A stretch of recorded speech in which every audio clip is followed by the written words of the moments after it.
Hi అండి. నమస్తే. యద్దనపూడి సులోచనారాణి గారు రచించిన సంసార రథం నవల మొదటి భాగం విందాం. ఉదయం వేళ లాయర్ కృష్ణప్రసాద్ ఇంట్లో అతని గొంతు అసహనంగా గట్టిగా వినిపిస్తోంది. భాను, భాను, ఇంకా ఎంతసేపు నీ ఆలస్యం? భార్యను పిలుస్తున్నాడతను. తలుపులు మూసి ఉన్న పడక గదిలో నుంచి కోమలంగా ఉన్న కంఠం విసుక్కుంటూ జవాబిచ్చింది. అబ్బబ్బా, వస్తున్నానండి, ఒకే ఒక్క నిమిషం, అయిపోయింది. అరగంట క్రింద నీ మాట నమ్మి నేను రెడీ అయి కూర్చున్నాను. ఎంతసేపు పోయి నీ మోస్తాబు? అవతల ట్రైన్ వచ్చేసి ఉంటుంది, ఆవిడ వచ్చేస్తుందేమో కూడా. ఏమి రారులేండి, స్టేషన్కి కారు తీసుకుని వస్తామని రాశాముగా, ఎదురు చూస్తూ కూర్చుంటుంది. నువ్వు ఒక నిమిషంలో వస్తావా లేక ఏం చేస్తారు? తలుపులు పగలగొడతారా? కారు తీసుకుని నేను ఒక్కడనే వెళ్ళిపోతాను. వెళ్ళండి, మా అన్నయ్యతో చెప్పి మీకు డైవోర్స్ ఇచ్చేస్తాను. అబ్బబ్బా, ఈ ఆడవాళ్ళు. అతను అక్కడ పడేసిన పేపర్ తీసుకుని చూస్తూ అటు ఇటు తిరుగుతూ చూస్తున్నాడు. డాడీ, నేను రెడీ. సునీత అక్కడికొచ్చింది. నువ్వు నేను 2 నిమిషాల్లో రెడీ అవుతాం తల్లి. మీ అమ్మ పంక్చువాలిటీలో మన పరువు తీసేస్తుంది. ఆయన ట్రైన్ దగ్గరకు వెళ్ళి బంధువుల్ని ఇంటికి తీసుకువచ్చేటందుకు ఇంత ముస్తాబా? ఇంతలో పడకగది తలుపులు తెరుచుకున్నాయి. మరి నా చీరలన్నీ ఏం చేసుకోమంటారు? భానుమతి యువతలకొచ్చింది. ఈ కాస్తకి నువ్వు ఇంత ముస్తాబైతే రేపు నాకేదైనా పద్మభూషణ్ లాంటి బిరుదొచ్చి వెళ్లాల్సి వస్తే? అమ్మ 2 రోజులు కావాలంటుంది అంటూ సునీత కిలకిలా నవ్వింది. ఏమండి, ఎందుకు ఆలస్యమైందో చెప్పమంటారా? చెప్పు. తలదువ్వుకుంటుంటే చెంపల దగ్గర 2 తెల్ల వెంట్రుకలు కనిపించాయి. అవి చూడగానే అమ్మో, పెద్దదాన్నయ్యానే అని భయం వేసింది. జడ వేసుకుంటే ఇక బాగుండదని చుట్టుకుందామని చూశాను, కుదరలేదు, బాగా రాలేదు, అందుకని మళ్ళీ జడ వేసుకున్నాను. సరే, నడు నడు. అమ్మకి ఈ మధ్య తన మీద తనకి ఎందుకింత శ్రద్ధ ఎక్కువైందో చెప్పనా డాడీ? చెప్పు. మొన్న వాళ్ళ క్లబ్లో ఒక మెంబరు అమ్మ కంటే నువ్వే చిన్నగా కనిపిస్తున్నావని అంది. My God, really? అతని చిరునవ్వు పెదముల మీదకి రానేయకుండా నిగ్రహించుకున్నాడు. అంటుంది. ఆవిడ కళ్ళకి చత్వారం ఉందని తర్వాత తెలిసింది నాకు. భానుమతి మూతి బిగించింది. తండ్రి కూతుళ్ళిద్దరూ ముఖాలు చూసుకున్నారు. అసలు ఈ సునీత అంత కూతురి మీకు ఉందనంటే ఎవరూ నమ్మడం లేదు. ఇదేమో ఏపుగా పెరిగింది. అందరూ నేను వయసు దాచుకున్నానని అంటున్నారు. మీ ఆడవాళ్ళంతా అంతే కదోయ్, ఎవరికి వారు ఎదుటివారికి ఎక్కువ వయసు ఉందని అనుకుంటారు. పద పద అంటూనే అతను బయటకొచ్చాడు. అతను కారు దగ్గరికి రాబోతుంటే ఇంతలో ఇంటి ముందు టాక్సీ ఆగింది. ముగ్గురు తిరిగి చూశారు. టాక్సీలో నుంచి సన్నగా పొడవుగా ఉన్న ఒక యువతి, ఆమె వంట 20 సంవత్సరాల యువకుడు దిగారు. ఆమె పర్సు తెరిచి టాక్సీ డ్రైవర్కి డబ్బు చెల్లిస్తుంది. మై గాడ్, వాళ్ళు రానే వచ్చారు. కృష్ణప్రసాద్ పళ్ళబిగోన మెల్లగా అనుకున్నాడు. అతను కోపంగా భార్య వైపు చూశాడు. భానుమతి భర్త కోరచూపులు పట్టించుకోలేదు. ఎంతో ఆత్మీయంగా ఆ యువతికి ఎదురు వెళ్ళింది. అయ్యో, మీరొచ్చేశారా? మేం భయపడుతూనే ఉన్నాం. మేము త్వరగా లేచి ఎప్పుడో రెడీ అయి కూర్చున్నాం. మా వారికి ఉదయమే ఒక క్లయింట్ తగులుకున్నారు. అతను ఇప్పుడే వెళ్ళాడు. ఇల్లు సరిగా కనుక్కోగలిగారా? అవస్థపడలేదు కదా? లేదు, అంది సత్యవతి. కృష్ణప్రసాద్ భార్య తెలివితేటలకి లోలోపల కోపగించుకున్న అతికినట్లున్న ఆ అబద్ధానికి ప్రశంసించకుండా ఉండలేకపోయాడు. భానుమతి వాళ్లను సాదరంగా లోపలికి తీసుకొచ్చింది. ఇదిగో మా సునీత అంటూ కూతుర్ని పరిచయం చేసింది. సునీత, బాప్రే, ఎంత పెద్దదైంది! సత్యవతి పక్కకు తిరిగి కొడుకుతో, కిరణ్, సునీత అని మీ నాన్న చెబుతూ ఉండేవారే, తనే అంది. తెల్లటి బొచ్చుకొక్క పిల్లని ఎత్తుకుని ఉన్న సునీత చేతులు జోడించింది. అతను ప్రతి నమస్కారం చేయలేదు. సునీత చేతుల్లో ఉన్న కుక్కపిల్ల వైపు అసహ్యంగా చూస్తూ, కుక్కలంటే నాకు చిరాకు, వాటి వల్ల చర్మవ్యాధులొస్తాయి అన్నాడు. సునీత కళ్ళు రెపరెపలాడాయి. కుక్కపిల్లని గుండెలకు మరింత దగ్గరగా అదుముకుంటూ, కుక్కలంటే నాకు ప్రాణం, కుక్కల్ని ప్రేమించలేని మనుషుల్లో మానవత్వం ఉండదని నా నమ్మకం అంది. ఓ, సునీత చాలా మాటకారైందే. కిరణ్, అంకుల్ని విష్ చేయలేదు నువ్వు అంది తల్లి నవ్వు తెచ్చిపెట్టుకుంటూ. కిరణ్ కృష్ణప్రసాద్ చెయ్యందుకున్నాడు. అంకుల్, మీరు ఎంత త్వరగా మమ్మల్ని తిరిగి పంపిస్తే మేమంత ధన్యులం అన్నాడు. కృష్ణప్రసాద్ అతన్నే నిశితంగా చూస్తున్నాడు.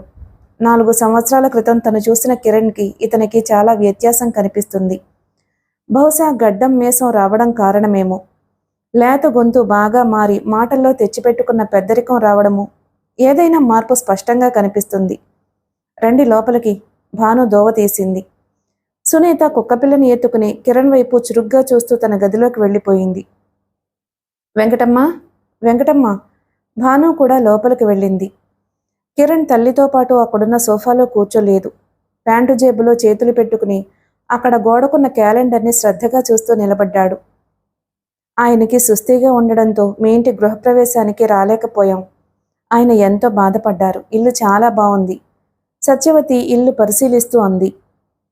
అవును, వాడికి ఆ మహమ్మారి లాంటి సుస్థి అప్పుడేగా ప్రారంభమైంది అన్నాడు కృష్ణప్రసాద్.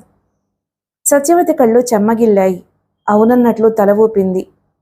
అబ్బా, అప్పుడే 2 సంవత్సరాలు అతను నిట్టూరుస్తూ అన్నాడు.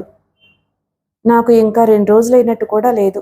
బ్యాగ్లో నుంచి జేబురుమాలు తీసి తుడుచుకుంటూ అంది. భానుమతి ట్రేలో కాఫీ తీసుకుని వచ్చింది. తీసుకోండి, స్నానం చేసి టిఫిన్ చెద్దురుగాని అంది. కిరణ్, రా కాఫీ తాగు, సత్యవతి పిలిచింది. నో మమ్మీ, నాకు తాగాలనిపించటం లేదు. కిరణ్ వెనక్కి తిరగకుండానే అన్నాడు. కాఫీ వద్దంటే పోనీ పాలు తీసుకునిరానా అడిగింది భానుమతి. ఏమి వద్దు. ఏమి తాగకుండా ఎలా ఉంటావు బాబు, ఏదైనా తీసుకో. అతను వెనక్కి తిరిగాడు. మీ చేత అన్నిసార్లు చెప్పించుకోవడానికి నేనేమైనా పసిపిల్లాడినా ఆంటీ? నాకు తాగాలని అనిపించినప్పుడు మిమ్మల్ని అడుగుతాను. అతను ప్యాంటు జేబులో చేతులు పెట్టుకుని తల్లికి ఎదురుగా ఉన్న సోఫాలో కూర్చున్నాడు.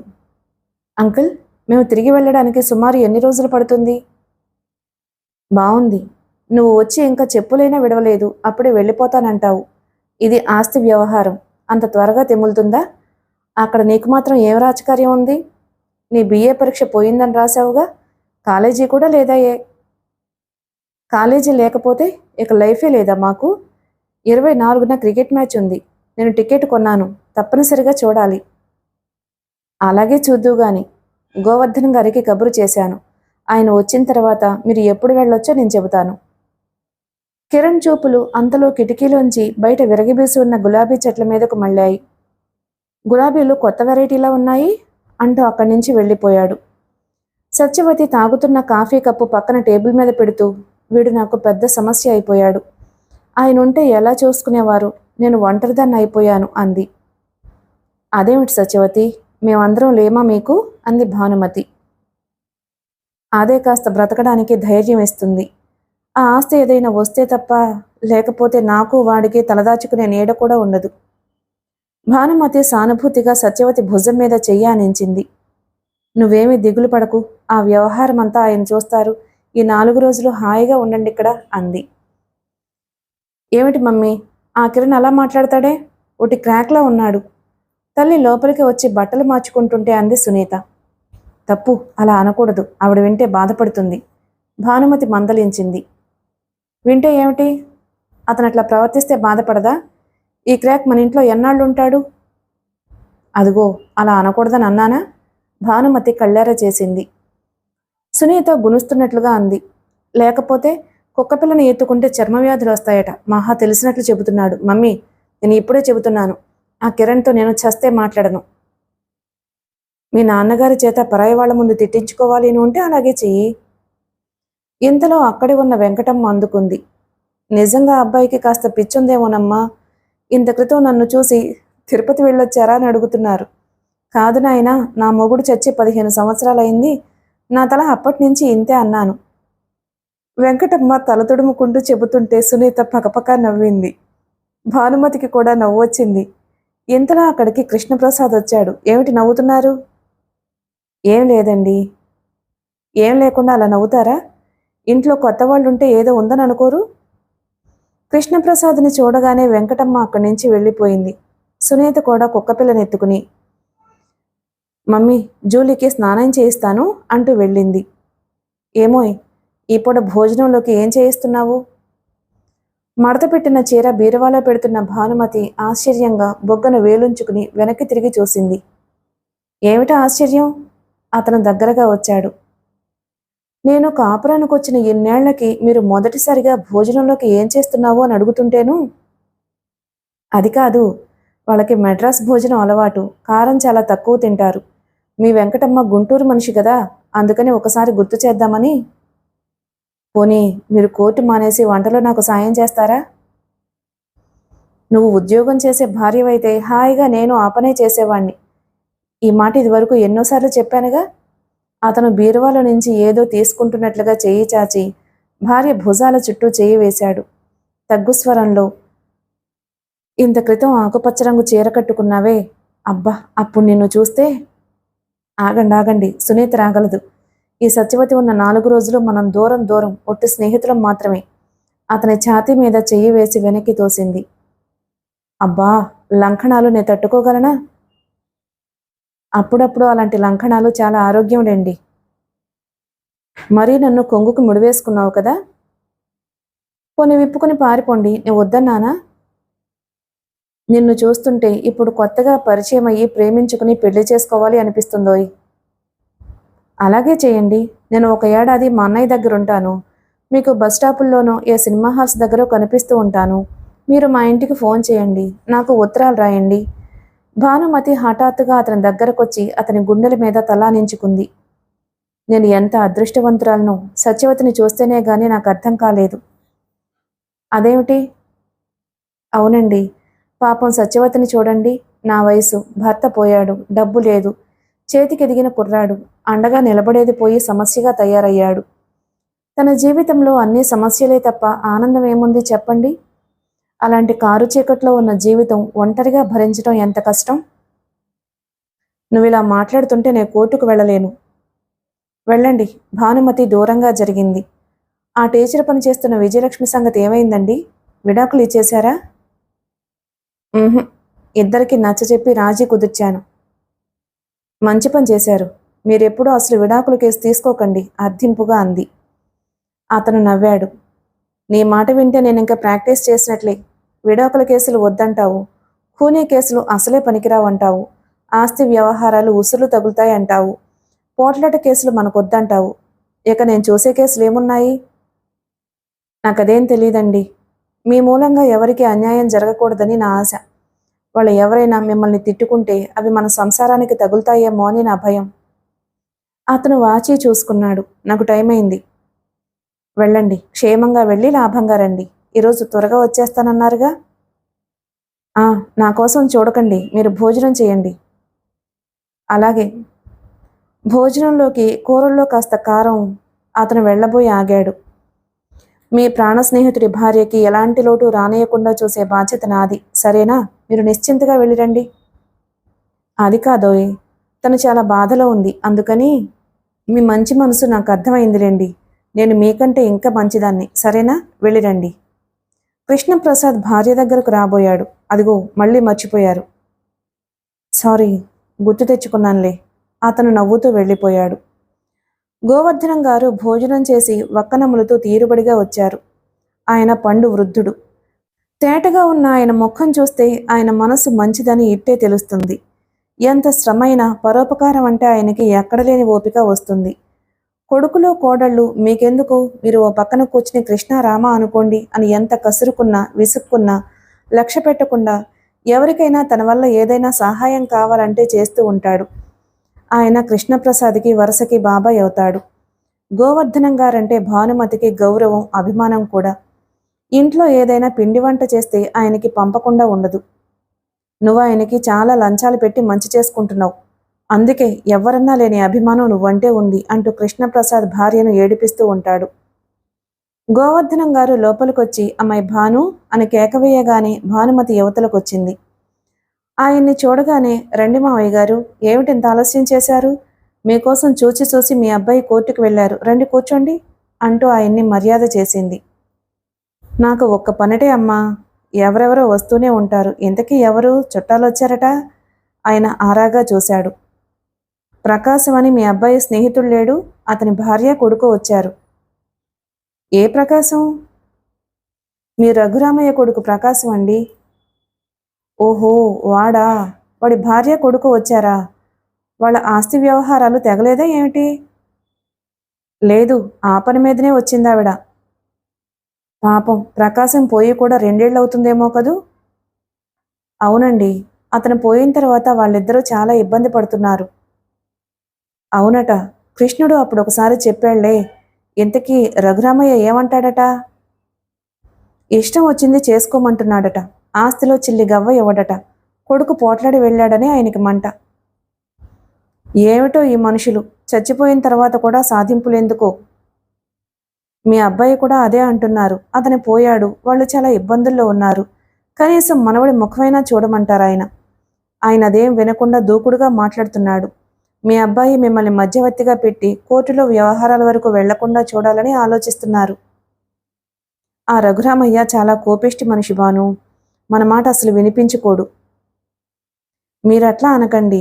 మీరు తలుచుకుంటేనే విడదీయలేని చిక్కులు ఏముంటాయి? పాపం కుర్రాడికి ఇంకా రెక్కలు రాలేదు. అతని చదువు, ఇంటి ఖర్చు అంటే ఎంత డబ్బు కావాలో చూడండి. కనీసం ఆ కుర్రాడి చదువు కోసమైనా కొంత మొత్తం ఇస్తే. ఆవిడికి పుట్టింటి తరపున ఎవ్వరూ లేరా? పేరుకి ఉంటే మాత్రం ఏం ప్రయోజనం లేండి. ఎవ్వరూ చిటికెన వెళ్ళెత్తి సహాయం చెయ్యరు. అయ్యో పాపం, నిజం జాలేస్తుందండి. సరే, మన ప్రయత్నం మనం చేద్దాం, తర్వాత వాళ్ళ అదృష్టం.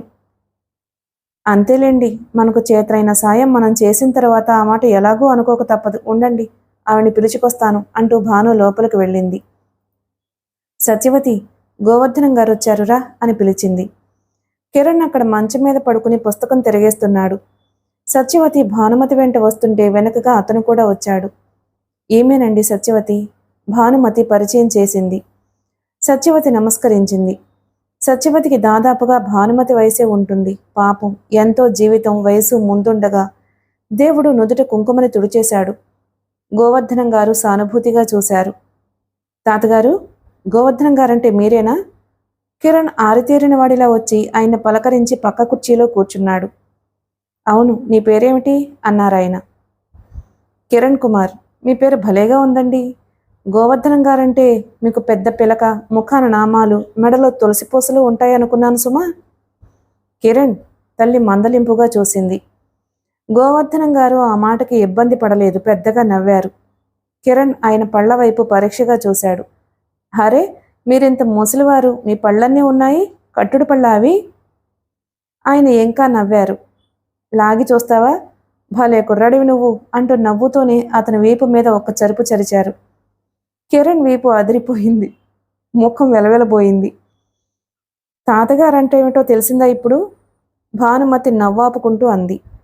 తాతగారి మాటలు విని కుక్కపిల్లనెత్తుకుని పరిగెత్తుకుని అప్పటికే అక్కడికొచ్చిన సునీత ఇది చూసి తాతగారితో పాటు తను కూడా విరగబడి నవ్వింది. కిరణ్ కోపంగా చూశాడు. తాతయ్య, ఎప్పుడొచ్చావు? నవ్వుతూ వచ్చి ఆయన పక్కన కుర్చీలో కూర్చుంది. సునీత చేతిలోంచి జారిన జూలీ తాతగారి మీదకు ఎగబ్రాకింది. అయ్యో, మాటల్లో పడి నీ సంగతే మర్చిపోయాను, ఇదిగో నీ లంచం. తాతగారు లాల్చీ జేబులో నుంచి చాక్లెట్ తీసి దాని నోటికి అందించారు.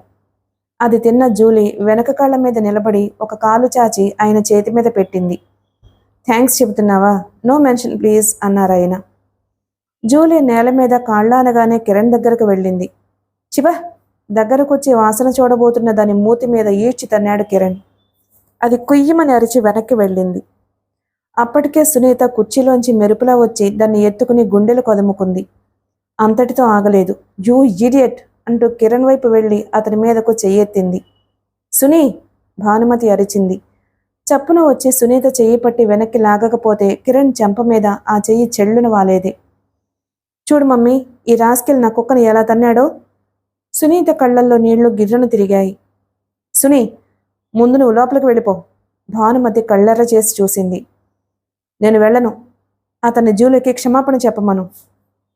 నాన్సెన్స్, వెధవ కుక్కకి క్షమాపణ? నన్ను తిట్టినందుకు ముందు నువ్వు చెప్పాలి నాకు. కిరణ్ కుర్చీలోంచి ఆవేశంగా లేచాడు. కిరణ్, తల్లి మందలింపుగా చూసిన చూపు అతను లక్ష్య పెట్టలేదు. కిరణ్, ఇది మనిల్లు కాదన్న సంగతి మర్చిపోతున్నావు. తల్లి అతని చెయ్యి పట్టుకుంది. ఏమిటమ్మా, మనిల్లు కానంత మాత్రాన అడ్డమైన మాటలు పడాలా? నువ్వు కాసేపు బయటకు వెళ్ళు ప్లీజ్. సునీ, నువ్వు లోపలికి పో. ఇంకొక మాట మాట్లాడావా ఊరుకోను. సునీత కిరణ్ వైపు నమిలి మింగేట్లుగా చూసి తల్లి మాట మన్నించి తన గదిలోకి వెళ్ళిపోయింది. కిరణ్ సునీత చంకలో కుక్కని ఈ ప్రపంచంలో ఎన్నడూ చూడనంత అసహ్యమైన వస్తువుని చూసినట్లుగా చూస్తూ బయటకు వెళ్ళిపోయాడు. సునీత గది లోపలికి, కిరణ్ గది బయటికి వెళ్ళిపోగానే భానుమతి, సత్యవతి ఏం మాట్లాడాలో తోచనట్లుగా ఇబ్బందిగా చూస్తూ నిలబడిపోయారు.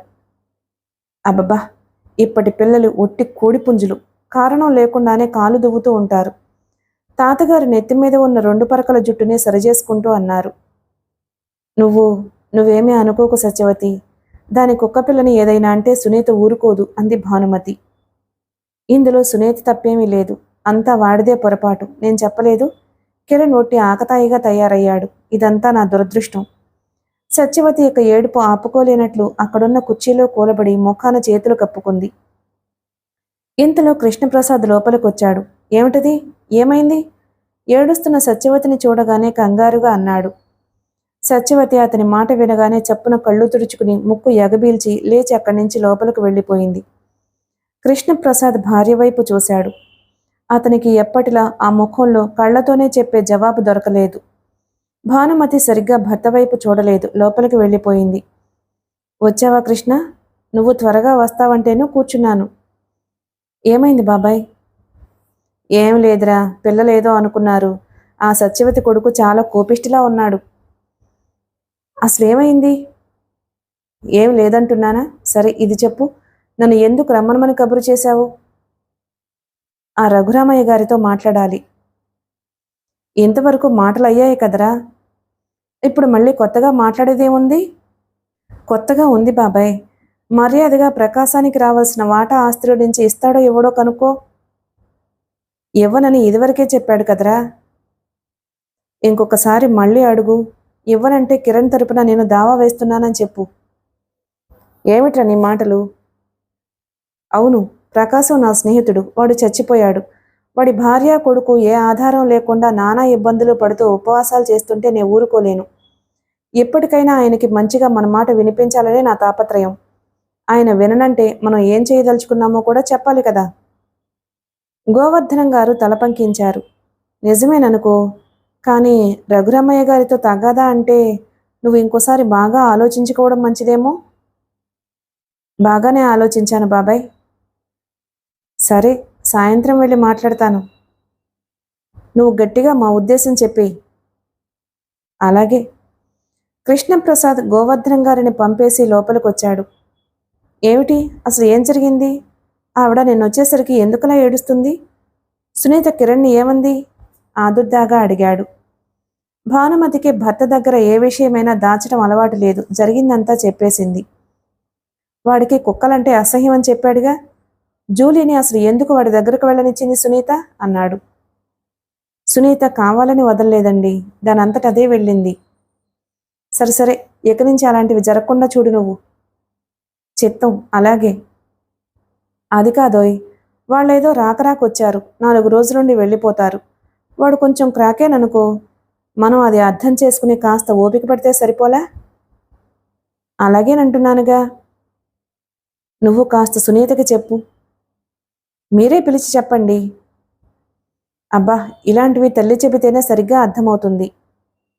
అది కాదులేండి, మీ ఎత్తు నాకు తెలుసు. కూతురి దగ్గర తండ్రిగారి మంచితనం పోకూడదు. అదేదో నేనే భరించాలి. నీ కోపం, తాపం, నీ అలుక ఇవన్నీ నేను భరించడం లేదటోయ్. ఎందుకండి ఆ మాటలు? అసలు నేను మీ మీద ఎప్పుడైనా అలిగానా? మీరే చీటికి మాటికి ముఖం సీరియస్గా పెట్టి నా మనశ్శాంతిని తీసేస్తుంటారు. ఎందుకండి అలా చేస్తారు? కృష్ణప్రసాద్ భార్యను దగ్గరకు తీసుకున్నాడు. అది నా రహస్యం, నీకు చెప్పను. అది నీకు తెలిసిన రోజున మన దాంపత్య జీవితంలో రుచే పోతుంది. ఏమిటో, మీరు ఒక్కొక్కసారి ఎంతో అర్థమైపోయినట్లే ఉంటారు. మళ్ళీ అసలు అర్థమే కారు నాకు. భానుమతి గొణిగింది. అట్లా అర్థమయ్యి అర్థం కానట్టుగా ఉంటేనే అది జలతారు పరదాల అడ్డంగా ఉండి ఇంకా ఒకరంటే ఒకరికి ఇష్టం కలిగేలా చేస్తుంది. అతను అంటూ ఉండగానే ఫోను గణగడా మోగింది. హలో. నమస్కారం, ఇంటి దగ్గరే ఉంటాను. అతను వాచి చూసుకున్నాడు. ఇప్పుడే కోర్టు నుంచి వచ్చారు. సరే రండి అన్నాడు. క్షణం క్రితం భార్యతో సరసాలాడి ప్రసన్నంగా ఉన్న ఆ ముఖం సీరియస్గా అయింది. మూర్తి ఉన్నాడా బయట? రామదాసు గారి వాళ్ళు ఒక 10 నిమిషాల్లో వస్తారట. వెంకటమ్మతో చెప్పి మంచి కాఫీ చేయించబోయి గబగబా బట్టలు మార్చుకోవడానికి వెళుతూ అన్నాడతను. కిరణ్ సోఫాలో వెనక్కి వాలి టీపాయ్ మీద కాళ్లు పెట్టి విలాసంగా కూర్చుని ఉన్నాడు. అతని పక్కన ఉన్న ట్రాన్సిస్టర్లోంచి సంగీతం ఉధృతంగా వినిపిస్తోంది. దానికి అనుగుణంగా అతని కాళ్ళు ఊగుతున్నాయి. ఆ సంగీతం అతనికి చాలా నచ్చినట్లుగా అతను అరమోడ్పు కన్నులతో పరవశంగా ఉన్నాడు. ఇంతలో ఉన్నట్టుండి ట్రాన్సిస్టర్ ఆగిపోయింది. అతను ఏమైందా అని తిరిగి చూసేసరికి సునీత ఎప్పుడక్కడికి వచ్చిందో ట్రాన్సిస్టర్ చేత పట్టుకుని చక్కా పోతుంది. ఏయ్! అతను అరిచినట్లుగా పిలిచాడు. సునీత ఆ పిలుపుకి కనీసం వెనక్కి తిరిగి కూడా చూడలేదు. అతను లేచొచ్చాడు. సునీత ట్రాన్సిస్టర్ తీసుకొచ్చి డ్రాయర్లో తోసి తాళం వేసింది. ఆ ట్రాన్సిస్టర్ ఇటువు. సునీత మాట్లాడలేదు. మౌనంగా వెళ్ళి తను చదువుతున్న పుస్తకం చేతుల్లోకి తీసుకుని కూర్చుంది. నీకే చెప్పేది, అతను రెట్టించాడు. సునీత పలకలేదు. కిరణ్ దగ్గరకొచ్చి సునీత చేతిలోని పుస్తకం లాగి నేల మీదకు విసిరి కొట్టాడు. మమ్మీ! సునీత ఇల్లు అదిరిపోయేలా అరిచింది. ఏమిటే? భాను పరిగెత్తుకొచ్చింది. భాను వెంట సత్యవతి కూడా వచ్చింది. సునీత కింద పడి ఉన్న పుస్తకాన్ని వేలితో చూపించింది. అది చూడు, నేను చదువుకుంటుంటే పుస్తకం లాగి కింద గిరాటు కొట్టాడు. మర్యాదగా వెంటనే తీసివ్వమను. ఏమిట్రా కిరణ్, నీకు మతిపోయిందా? సత్యవతి చప్పున ఆ పుస్తకం తీసి సరిచేసి సునీత చేతికిచ్చింది. నేను ఆ పని ఎందుకు చేశానో అడగవే? ఎందుకైనా అలా కింద పారేయడం బాగోలేదు. సత్యవతి కోపం నిగ్రహించుకుంటూ అంది. ఆ అమ్మాయి ఏం ఘనకార్యం చేసిందో తెలుసా? నేను పాటలు వింటుంటే ట్రాన్సిస్టర్ తీసి దాచి తాళం వేసింది. ఏం సునీత, నిజమేనా? భానుమతి కూతుర్ని నిలదీసింది. నిజమే మమ్మీ. మెల్లగా పెట్టుకోమని 2 సార్లు చెబితే వినలేదు. అక్కడ అంత పెద్దగా అది మోగుతుంటే నా చదువు తలకెక్కడం లేదు. కిరణ్, అంత పెద్దగా పెట్టొద్దని నేను కూడా చెప్పాను. ఇది మనిల్లు కాదన్న సంగతి మర్చిపోయి ప్రవర్తిస్తున్నావు, కొడుకును మందలించింది. పోనిండి, కిరణ్ పెట్టుకుంటే పెట్టుకున్నాడు. కాస్త అవతల గదిలో పెట్టుకో. సునీతకి పరీక్షలు దగ్గరకొస్తున్నాయి, అది చదువుకోవాలి కదా. భానుమతి నచ్చ చెప్పింది. చదువు విలువ తెలిసేడిస్తేగా. కిరణ్ మళ్ళీ రెచ్చిపోయాడు. అదిగో విన్నావా ఆంటీ నీ కూతురి మాటలు? నాకు చదువు విలువ తెలియదట అంటే నీ తప్పేననేగా. అబ్బబ్బా, నీకెన్నిసార్లు చెప్పాలి? అన్ని చోట్ల ఒకటే ప్రవర్తన. సత్యవతి ఎలా వారించాలో తెలియక తికమక పడుతోంది. ఒకళ్ళింటికి వచ్చామనే మర్యాద ఉంటేగా. సునీత సణిగింది. ఇంటికొచ్చిన వాళ్ళను ఎలా గౌరవించాలో నీకు తెలిసేడిస్తేగా. అబ్బబ్బ కిరణ్, ఊరుకో. సత్యవతి చెయ్యి పట్టుకుంది. సునీ, నువ్వు నా గదిలోకి పోయి చదువుకో. భానుమతి కూడా బ్రతిమలాడింది. నా గదిలో నుంచి నన్ను పొమ్మంటావేమిటి మమ్మీ? ఈ గదిలో ఎవరు పరాయి వాళ్ళో వాళ్ళనే పొమ్మను. పోతాంలే, నువ్వేమీ చెప్పనవసరం లేదు. కిరణ్ అంగలేసుకుంటూ వెళ్ళిపోయాడు. సునీత, నీకు అసలు బుద్ధుందా? నాన్నగారు వింటే ఎంత తిడతారో తెలుసా? భాను కూతుర్ని చివాట్లు వేసింది. ఎందుకు తిడతారు? నేను ఏం తప్పు చేశానని? 4 రోజులుండి వెళ్ళిపోయే వాళ్లతో ఏమిటా గొడవ? ఇంకొకళ్ళింటికి వచ్చినప్పుడు ఎలా ప్రవర్తించాలో తెలియని మూర్ఖులకి అలాగే చేయాలి. అబ్బబ్బా, మీరు పిల్లలు కాదు, దెయ్యాలు. భాను విసుక్కుంటూ వెళ్ళింది. కిరణ్ గదిలోకొచ్చి గబగబా పెట్టె సర్దుతున్నాడు. ఏమిటా తొందర నీకు? ఆ అమ్మాయి అంత గర్వంగా మాట్లాడిన తర్వాత నేను ఇంకొక క్షణం కూడా ఈ ఇంట్లో ఉండను. మహాలావు చదువుతోందిలే, గానుగిద్దుల వెధవ చదువు. ఆ పొగరు చూడు. కిరణ్, మన పని మీద మనం ఇక్కడికి వచ్చాం. మనం రాలేదు. ఈ అంకుల్ మన ప్రాణాలు తీసి ఇక్కడికి తీసుకొచ్చాడు. నేను రాను అని మొదటే చెబితే నువ్వే నన్ను లాక్కొచ్చావు. కిరణ్, మరి చిన్నపిల్లాడిలా మాట్లాడకు. నీకా ఉద్యోగం లేదు, చదువు పూర్తి కాలేదు. ఆ ఊరు నిండా అప్పులు. మనం ఎలా బ్రతుకుతాం? అందుకని పరాయి వాళ్ళ ఇంట్లో కూర్చుని మాటలు పడతావా? నీకు ఆ డబ్బు దశకం కావాలంటే నువ్వు ఆ పనులు చూసుకుని నీ ఇష్టం వచ్చినప్పుడు రా, నేను వెళ్ళిపోతాను. అంకుల్కి చెప్పకుండానే? అడుగో, అంకుల్ రానే వచ్చాడు. అంకుల్, నేను మా ఊరు వెళ్తున్నాను.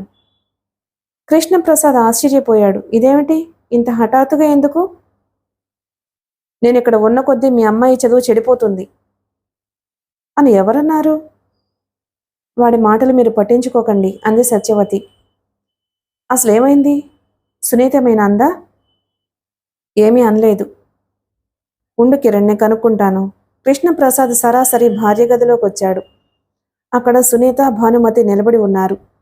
వాళ్ళిద్దరినీ చూడగానే ఏదో గొడవైందని అతనికి తెలుస్తూనే ఉంది. డాడీ, సునీత తండ్రి అడగకముందే జరిగిందంతా చెప్పేసింది. కృష్ణప్రసాద్ అంతా విన్నాడు. సునీ, వచ్చే కిరణ్కి ఇంకెప్పుడు అలా చేయనని క్షమాపణ చెప్పు. ఇప్పుడు నేను ఏం తప్పు చేశాను డాడీ? నువ్వు తప్పేమి చేయలేదు. నేను చెప్పమంటున్నాను, చెప్పు. మీరు చెప్పమన్నారు కదా అని చెయ్యని తప్పుకు నేను తలవంచాలా డాడీ? నీకు దీనికి సమాధానం తర్వాత చెబుతాను. మొదట నేను చెప్పినట్లు చెయ్యి. ఈ ట్రాన్సిస్టర్ తీసుకువెళ్ళి అతనికి ఇవ్వు. సునీత తండ్రి వైపు చూసింది. తరువాత అది తీసుకొచ్చి కిరణ్ పక్కన పెట్టి ఎక్స్క్యూజ్ మీ మెల్లని కంఠంతో అనేసి గిరుక్కుని వెనక్కి తిరిగి తల్లి దగ్గరకు పరిగెత్తింది. చిచ్చి, ఈ కాస్త దానికేనా? మీ నాన్న ఏది చెప్పినా నీ మంచికే చెబుతారు. లేదు, నాన్నకి ఆ కిరణ్ అంటేనే ఇష్టం, సునీత ఏడుస్తూ అంది. మరీ పసిపిల్లలా మాట్లాడకు, కూతుర్ని మందలించింది భానుమతి. ఈ దెయ్యం మన ఇంట్లో నుంచి ఎప్పుడు పోతుంది మమ్మీ? చిచి, అట్లా అనకూడదు. పైకి అందే కానీ భానుమతికి కూడా కిరణ్ ప్రవర్తన చిరాకు తెప్పించింది. రాత్రి 10 గంటలైంది. కృష్ణప్రసాద్ చూస్తున్న ఫైల్స్ సర్ది టేబుల్ మీద పక్కకు పెట్టి గడియారానికి సరిగ్గా 4 గంటలకి అలారం కొట్టేటట్లు కీ ఇచ్చి వచ్చి మంచం మీద కూర్చున్నాడు. అంత క్రితమే భానుమతి వచ్చి పడుకుంది. కళ్ళు మూసుకుని కదలికలేనట్లు పడుకున్న ఆ ముఖంలో గాఢంగా నిద్రపోతున్న ఛాయలేమీ కనిపించలేదు. క్షణంసేపు భార్యను పరిశీలనగా చూసిన అతను కాళ్ల దగ్గర పడి ఉన్న రగ్గు తీసి భానుమతి నడుం వరకు కప్పాడు. భానుమతి ఆ పని ఇష్టం లేని దానిలా చేతులతో రగ్గు అవతలకి తోసేసి పక్కకు తిరిగి పడుకుంది.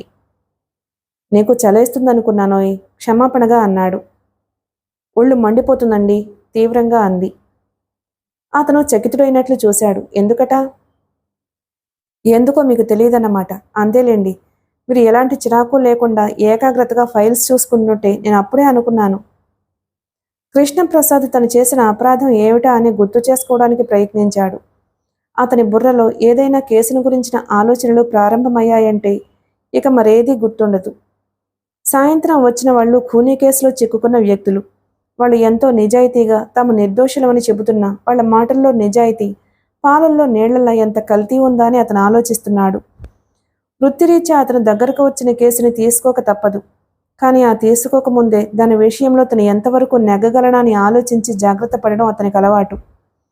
ఈ జాగరూకత, విచక్షణ మూలంగా అతను తీసుకున్న కేసులు గెలవడం, అతను సమర్థుడైన లాయర్ అని పేరు తెచ్చుకోవడం జరుగుతుంది. ఏదైనా కొత్త కేసు అతని మనసులోకి వచ్చిందంటే ఇక ఇంటి విషయాలేమీ గుర్తుండవు. అతనికి భార్యతో ఒంటరిగా గడిపే టైమే చాలా తక్కువ. సునీత పెద్దదైన తర్వాత కాలేజీ విషయాలు, జీవితాన్ని గురించిన ధర్మ సందేహాలు ఎన్నెన్నో తండ్రితో మాట్లాడాలని ఉత్సాహం చూపుతుంది. కృష్ణప్రసాద్ కూడా కూతురి మనసులో రెక్కలు విప్పుకుంటున్న ఆలోచనల కుసుమాన్ని ఆసక్తిగా గమనిస్తూ ఒక స్నేహితుడిగా ఆమె సందేహాలను తీర్చడానికి ప్రయత్నిస్తూ ఉంటాడు. ఆ విధంగా అతనికి అతి తక్కువగా మిగిలే ఒంటరి సమయం మరింత తక్కువై భార్యాభర్తల మధ్య ఎప్పుడో గాని ఏకాంతం మిగిలే అవకాశం రాదు. అపురూపంగా లభించే ఆ కాస్త వ్యవధిలోనే అతను చిన్నపిల్లాడిలా చిలిపిగా ప్రవర్తించి మానసికమైన భారం, వృత్తిరీత్యా పొందిన అలజడి తీర్చుకోవాలని చూస్తాడు. మామూలుగా భానుమతి కూడా ఈ ఒంటరి సమయాల కోసం ఎదురు చూస్తుంది. సంసారంలో ఎన్నెన్నో చిరాకులుంటాయి. వాటిని ఎక్కువ భాగం తను భరించినా ఒక్కొక్కసారి తను మోయలేని వాటిని భర్త భుజాల మీదకు దింపక తప్పదు. ఏదైనా సమస్య వస్తే ఇద్దరూ దాని గురించి నిర్మోహమాటంగా చర్చించి పరిష్కార మార్గం చూసుకుంటారు. భానుమతి ఎప్పుడైనా సూటీపోటీగా ఏదైనా అంటే అతనుకున్న బద్దలు కొట్టినట్లుగా దాన్ని గురించి తెలుసుకుంటే గానీ వదలడు. ఇప్పుడు కూడా అంతే జరిగింది. నేను చేసిన అపరాధం ఏమిటో కాస్త గుర్తు చేయి, సంజాయిషి ఇచ్చుకుంటాను. అతను వెనక్కి దిండు మీదకి ఆనుకుని తల కింద చేతులు పెట్టుకుంటూ అన్నాడు. సాయంత్రం సునీత మీద ఎందుకు చిరాకు పడ్డారు? నేనా? అతను ఆశ్చర్యపోయాడు. చెబుతున్నానుగా, మీకేది గుర్తుండదు. దాని తప్పు లేకపోయినా బలవంతంగా ఆ కిరణ్కి క్షమాపణ చెప్పించారు. ఆ ట్రాన్సిస్టర్ ఇప్పించారు. దాన్ని సముదాయించేసరికి నా తలప్రాణం తోకకొచ్చింది. అది ఈ పూట అన్నం తినలేదు. మీరు కనీసం అది ఎందుకు భోజనానికి రాలేదని అడగనైనా అడగకుండా వాళ్లతో కలిసి భోజనం చేసేశారు. My God! అతను నుదుటి మీద చెయ్యి పెట్టుకున్నాడు. అతను ఆ ఖూనీ కేసులో ఇరుక్కున్న పార్టీతో మాట్లాడి పంపేసరికి చాలా ఆలస్యమైంది. ఆ తరువాత భోజనం రెడీ అయిందని తన కోసం చూస్తున్నారని వెంకటమ్మ అంటే వెంటనే వచ్చి భోజనం చేశాడు. భోజనం చేస్తున్న అతని ధ్యాసంతా ఆ కేసు మీదే ఉంది. తను అన్నంలో ఏం తిన్నాడో కూడా గుర్తులేదు. భానుమతి సాధింపుగా అంది. మీరు కనీసం దాన్ని పిలవనైనా పిలవలేదని ఇంకా బిగుసుకుంది. నేను ఎంత బ్రతిమలాడినా రాలేదు. అలకతో భోజనం మానేయడమా? Non sense. ఇది ఎప్పటి నుంచి మొదలుపెట్టింది? పిలువు, నేను అడుగుతాను. మీరే పిలవండి, మేలుకునే ఉంది. సునీత, సునీత అతను పిలిచాడు. కానీ వెంటనే పక్క గదిలో నుంచి జవాబు వినిపించలేదు. కృష్ణప్రసాద్ మంచం మీద నుంచి లేచి వెళ్ళాడు. భానుమతి మంచం మీద పడుకునే వాళ్ళ సంభాషణ ఆలకిస్తుంది. చిన్నప్పటి నుంచి అంతే. కూతురికి ఏదైనా అలక వస్తే తండ్రి తీరుస్తాడు. తను ఏదో పనిసాకుతో దూరంగానే ఉంటుంది. పక్క గదిలో నుంచి మాటలు వినిపిస్తున్నాయి. ఇంకా చదువుకుంటున్నావా? నిద్రపోవడం లేదు? పరీక్షలు దగ్గరకు వస్తున్నాయి డాడీ. సునీత స్వరం మెల్లగా దీనంగా ఉంది. ఇంకా ఎన్ని రోజులున్నాయి? 2 నెలలు. బాగా చదువుతున్నావా? ఆ. నీకు క్లాస్ రాకపోతే నాకెంత సిగ్గుచేటో తెలుసా? తెలుసు డాడీ. భోజనం ఎందుకు మానేశావు? సునీత జవాబు చెప్పలేదు. ఇలారా.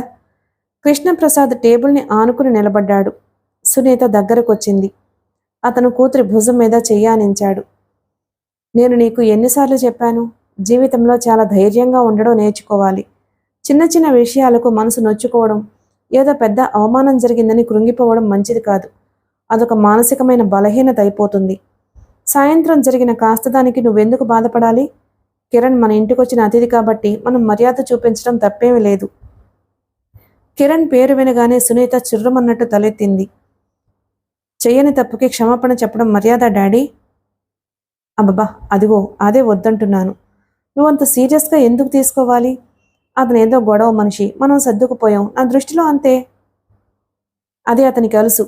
రేపు ట్రాన్సిస్టర్ బిగ్గరగా పెడితే వద్దని నేను ఎలా అనగలను? అంటే మాత్రం అతను వింటాడా?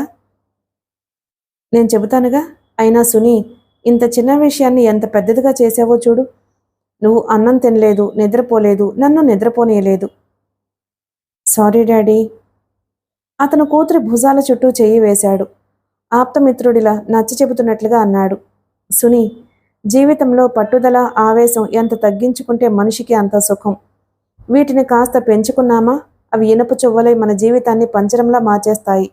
సాటి మనిషిని క్షమించడంలో ఉన్న సుఖం ద్వేషించడంలో లేదు. కిరణ్ ప్రవర్తన విపరీతంగా ఉన్న మాట నిజమే. కానీ నువ్వు ఒక్క నిమిషం నా వైపు ఆలోచించు. వాడు నా స్నేహితుడు కొడుకు.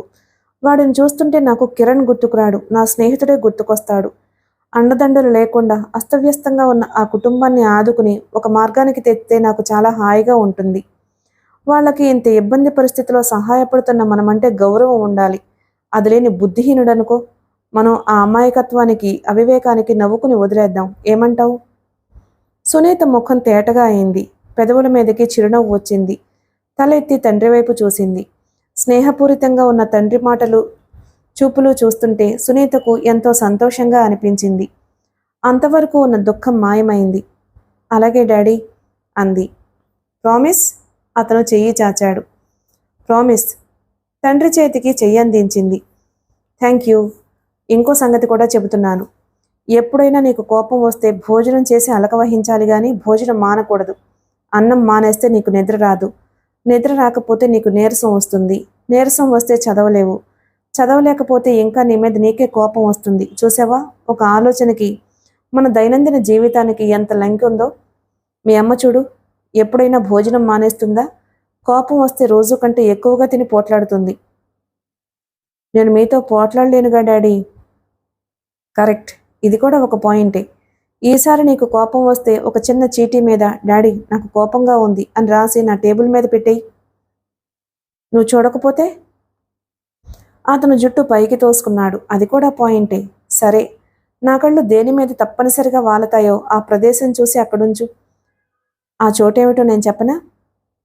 సునీత చెప్పమన్నట్టు చూసింది. రోజు నిద్రలేవగానే, నిద్రపోయేటప్పుడు, కోర్టుకు వెళ్ళేటప్పుడు, ఇంటికి రాగానే మీ అమ్మ ముఖం నాకు ఎదురవుతుంది. ఆ చీటీ మీ అమ్మ ముఖానికి అంటించే. అంతకంటే బెస్ట్ ప్లేస్ ఇంకేదీ లేదు. పోడాడి. సునీత పక్కున నవ్వింది. కృష్ణప్రసాద్ కూడా నవ్వాడు. అప్పటికే ఆ గది గుమ్మంలోకి వచ్చి నిలబడి పూలజల్లులా కురుస్తున్న ఆ పువ్వుల్ని గమనిస్తున్న భానుమతి పెదవుల మీద కూడా చిరునవ్వు మెదిలింది. కూతురుతో కలిసి అలా నవ్వుతున్న భర్తని చూస్తుంటే భానుమతికి ఎంతో సంతోషంగా అనిపించింది. తనకి తలాతోక కనిపించకుండా భయపెట్టే జటిలమైన సమస్యలు అతని మాటల నేర్పుతో చిటికలో పరిష్కరిస్తాడు. సునీత తండ్రి పోలికే. కృష్ణప్రసాద్ చూస్తుంటే భానుమతికి సంతోషం వెన్నెల మీద విచారపు మబ్బుతునకు అడ్డొచ్చింది. భగవంతుడు ఒక్క మగపిల్లాన్ని కూడా తనకి ప్రసాదించి ఉంటే ఎంత బాగుండేది. ఆ క్షణంలో ఆ తండ్రి కూతుళ్ళిద్దరూ అన్నా చెల్లెలుగా కనిపించారు. కృష్ణప్రసాద్ వెనక్కి తిరిగి భార్య వైపు చూశాడు. ఏమిటో ఎలా చూస్తున్నావు? అన్నం కలిపి తీసుకురా అన్నాడు. భానుమతి వంటింట్లోకి వెళ్ళింది. 5 నిమిషాల్లో ప్లేటులో పెరుగు అన్నం కలిపి తెచ్చి భర్త చేతికి అందించింది. కృష్ణప్రసాద్ అది తీసుకుని, నీకు కోపం తెప్పించానుగా, దానికిది సంజాయిషి అంటూ తనే సునీతకి తినిపించసాగాడు. డాడీ, మమ్మీ కూడా సరిగా తినలేదు అంటూ సునీత తండ్రి చేయి పట్టుకుని తల్లికి తినిపించింది. అరగంట తరువాత సునీత నిద్రపోయింది. భానుమతి దోమతెర దించుతుంటే సునీత తల్లి మెడ చుట్టూ చేయి వేస్తూ, అమ్మా, నాన్నగారి మీద నేను ఇంకెప్పుడు కోపం తెప్పించుకోను, ప్రామిస్ అంటూ వాగ్దానం చేసింది. అంటే నా మీద వస్తుందా? లేదు మమ్మీ, నీ మీద నాకెప్పుడు కోపం రాదు. మా కాలేజీలో కూడా అందరూ నన్ను అదృష్టవంతురాలని అని పొగుడుతారు. ఎందుకో తెలుసా? ఎందుకట? తెలియనట్లే అడిగింది. మా అమ్మలాంటి అమ్మ దొరకడం ఎంతో వరమట. నిజంగానా? కూతురి బొగ్గ సాగదీసింది. భానుమతి కూతురి గదిలో లైట్ తీసి వచ్చేసరికి కృష్ణప్రసాద్ మంచం మీద దిండుకి ఆనుకుని కూర్చుని భార్య రాక కోసం ఎదురు చూస్తున్నాడు. సుని నిద్రపోయిందా? ఆ, కింద పడిన రగ్గు తీసి పెడుతూ అంది. నీ ఒళ్ళు మంట తగ్గిందటోయ్. మీరు మంటలు పుట్టించనగలరు, మళ్ళీ ఆర్పనగలరు. పిల్లలకి మనం ఆత్మాభిమానం నేర్పుతాం అనుకుంటాం, వాళ్ళు దురభిమానం నేర్చుకుంటారు. మనం కాస్త జాగ్రత్తగా కనిపెట్టాలి. ఎవరి విషయం మాట్లాడుతున్నారు మీరు? ఇంకెవరి విషయమో మనకెందుకు, మన సునీత సంగతే. ఇలాంటి చిన్న చిన్న వాటికి ఇంత రాద్ధాంతం చేయడం అలవాటు చేయకూడదు. ఇది మరీ బాగుందండి, నేనేం చేశాను? పిల్లలకి ఇలాంటి విషయాల్లో తర్ఫీదు ఇవ్వడం పూర్తిగా తల్లుల బాధ్యత. వాళ్ళకి మంచి చెడు విచక్షణతో పాటు అర్థం చేసుకునే నేర్పు, సర్దుకుపోయే మనస్తత్వం బాగా నేర్పాలి. మరి తండ్రులేం చేస్తారట? 2 చేతుల డబ్బు సంపాదించి భార్యలను గారంగా చూస్తారు. పిల్లల పెళ్లిళ్ళు, చదువులకి కావలసినవన్నీ సమకూరుస్తారు. చూడు, ఇలా భార్యాభర్తలిద్దరూ బాధ్యతలు పంచుకుంటే జీవితాన్ని సులభమైన కేసులా గెలిచేయొచ్చు. ఏమంటావు? కృష్ణప్రసాద్ లైటు తీసేశాడు. మరుక్షణంలో అతని చేతులు భార్యని చుట్టేశాయి.